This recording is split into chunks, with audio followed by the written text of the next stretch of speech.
Hey there everybody, Kyle Zempel here from Black Earth Angling Company. Today I want to be tying up a fly I've been using for a rather long time. It's a trout fly.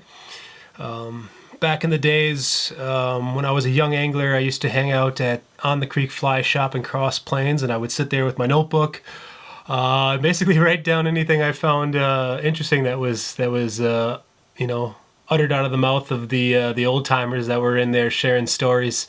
And one of the things I came across was a fly called the Burlap Fly, pretty simple, which was a fly at the time that was really easy for me to tie, and so I quickly fell in love with it and made some modifications to it over the years. I now call it the Caffeinated Caddis, and the reason for that is I tie it out of this is a coffee bag with coffee beans come in, of coffee bag burlap basically, and you can probably find this at a roaster, a local roaster, and you really only need one bag for about a dozen people.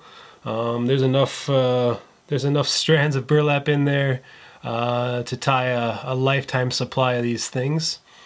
But you basically pull out one single fiber, and you can see it's really nice and kind of frayed, and you can hit it with some Velcro to make it more frayed if you want, or keep it nice and slim.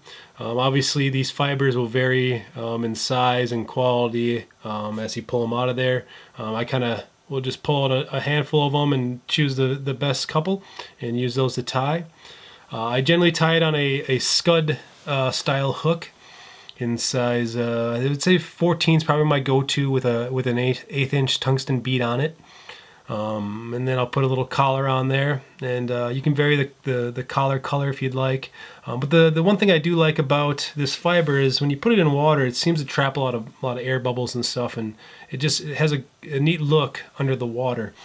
The fly itself doesn't have a lot of bulk or mass to it, and so it'll plummet to the bottom rather quickly, and that comes in handy in some of those faster pools. But I find it to be probably at its most effectiveness in the month of May. Once the caddis start getting going, I've caught a number of really nice fish with it, and it's a staple fly in my guide box. If you've ever been out with me in the month of May, you've probably had this on the end of your line at one point or another through the day. It's a fun little nymph, and I think it probably calls for maybe a coffee stout here, and we'll tie about a couple dozen of these up in a quick little bit. So here's to you. Enjoy the Caffeinated Caddis.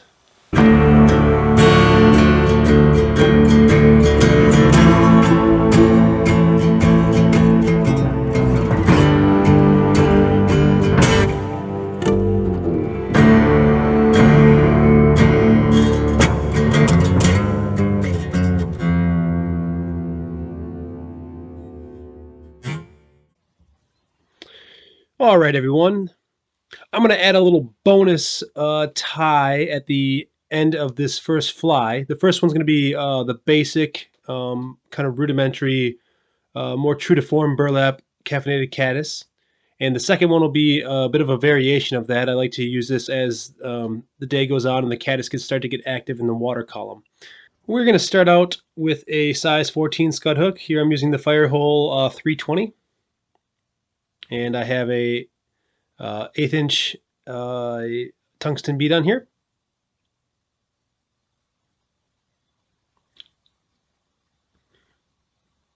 And get ourselves a little bit of thread started. And bring in some copper wire. This is in the brassy size. We're going to start that out and tie that in, wrapping all the way back to the bend of the hook.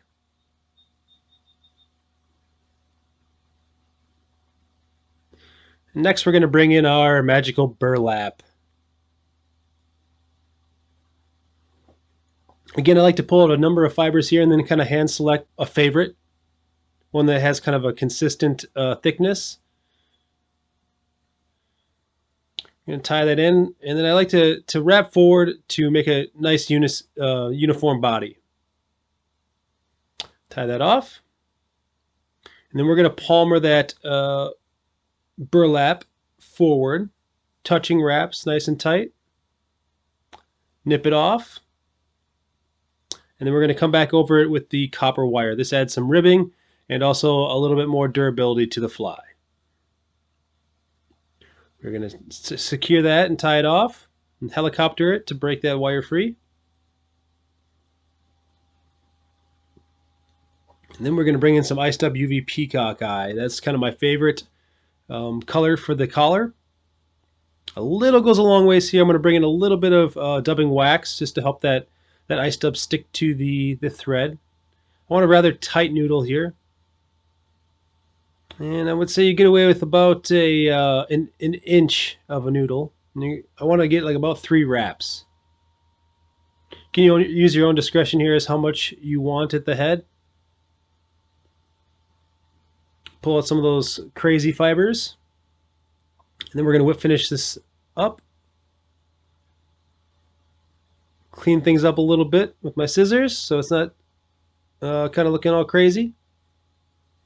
And there you have it, the Caffeinated Caddis. All right, now we'll move on to the advanced version. It's a variant of the Caffeinated Caddis. This one acts more like a wet fly. Start with the same hook here. A lot of the base of this is going to be the exact same. So we're going to kind of move through this quickly. Although I do not put a tungsten bead on this one. This is just a brass bead in the 7/64. Again, you can alter this to whatever you'd like. This is just my kind of my basic one that I like to use. Start your thread. Bring in your wire.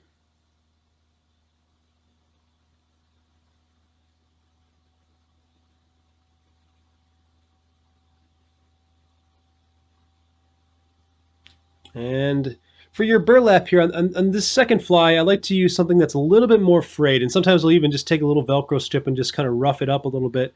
You can see this one I selected is a lot buggier looking and a little thicker. We want this fly to have a little bit more of a profile. Snip off the end nice and clean, and then we're going to tie that in. Wrapping forward to wrap that all down nice and neat. And then we're going to palmer the burlap forward, leaving ourselves a little bit of a gap there at the head of the fly.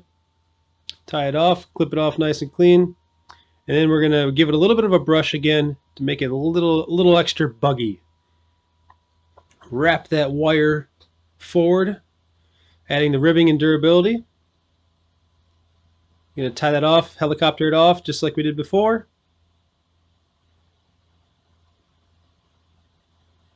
And then we want to give our thread a counterclockwise spin. I use split thread here. You can use a dubbing loop if you'd like, but what we're going to do is put some rabbit hair into some sort of a loop of sorts, whether it's split thread or a dubbing loop. So I use the grizzly strips here. I'm just going to cut off a strip of about 1 inch in length, maybe a little bit less, 3/4 of an inch.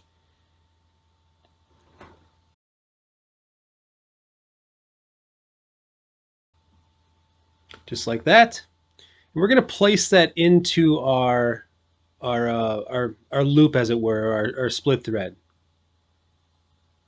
So again, like I said, here I like to use a split thread. It's just a little faster for me.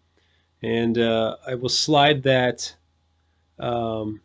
rabbit strip in there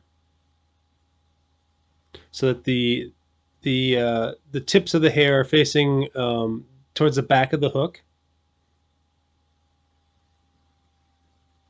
Adding a little dubbing wax can really help hold things in place here for you. And they do make a nifty little tool for this. I simply just don't have one at the moment.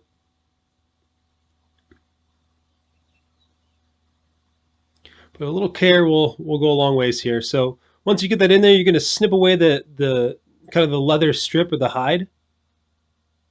Very carefully here so you don't pull any fibers out. There it goes. And then we're going to give it a spin to lock those fibers into place into the thread.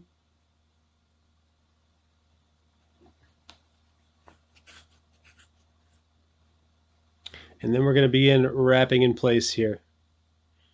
Again, we're making a little bit of a collar, just like you would a hackle here. And each time we wrap, we're going to just kind of brush things back so we're not trapping a bunch of those fibers. Just kind of brushing out some little weird clumps in there. Wrapping forward. You want to get about 3 wraps in there, I would say. We want to clean up the head just a touch. And we're going to bring in some ice dub. Again, same color as before, the UV Peacock Eye. Dub that on. You don't need much here, 2 wraps at the most. We're going to whip finish.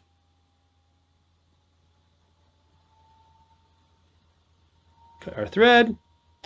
We're just going to kind of give it a little bit of a brush to kind of blend those fibers together nicely. It's the variant, the advanced version of it. They're both really fun flies to fish and really effective when you start to see those caddis. That about does it, folks. Thanks a lot for tuning in to this episode of Drinking with Scissors. Support your local fly shop, and we'll see you next time.